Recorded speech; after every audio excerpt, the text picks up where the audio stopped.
नीतीश राणे द्वारा शिवसेना पार्टी प्रमुख के खिलाफ दिए गए भाषण के संदर्भ में आज शिवसेना कार्यालय के सामने नीतीश राणे का पुतला जलाया गया। इसके बाद अगर राणे परिवार अपनी हद में नहीं रहेगा तो शिवसेना युवा सेना उनके घर जाकर जोरदार विरोध प्रदर्शन करेगा, जिसकी सारी जिम्मेदारी सरकार की रहेगी। इस अवसर पर शिवसेना जिला प्रमुख पंकज एस यादव, शहर अध्यक्ष राजेश कनौजिया, युवा सेना जिला अध्यक्ष हरीश तुरस्कर, अशोक आर खेल, संजू समसेरे, अनिल मेश्राम, मुकेश दहीकर आदि उपस्थित थे। छोट्या माणसाने काय केलं, त्यांच्यावर कलमवर कलम लावून देतात आणि हे पाकिस्तानचे एजंट म्हणतात, तर तुमच्या बाबतले पक्षाचे तुम्ही काय देश विकणारे एजंट आहो का? ते देशाचे मालक आहो का? तुम्ही स्वतःची आपली भाषा सांभाळा।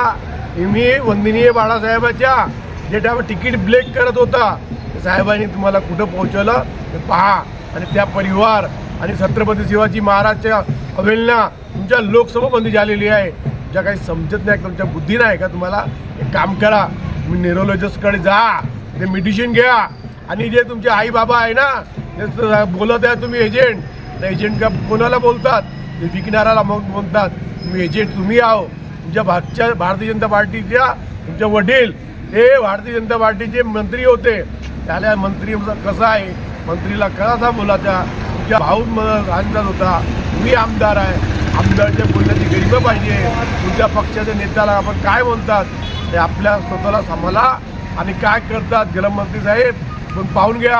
हात जे गरीब माणूस दुसऱ्या पक्षाच्या लोकांनी अशी स्टँडबाजी केली असते, तुम्ही लवकर त्याला पोलीस स्टेशनवर अंदर करून टाकलं असतं।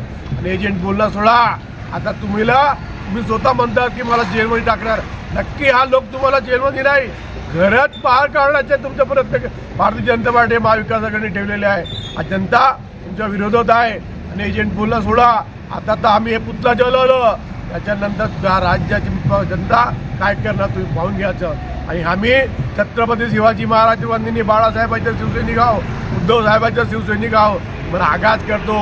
आज मारबोत आहे, तानापोला आहे, त्या मारबूत माझा तुम्हाला घेऊन जाईल रे मारबूत म्हणलात।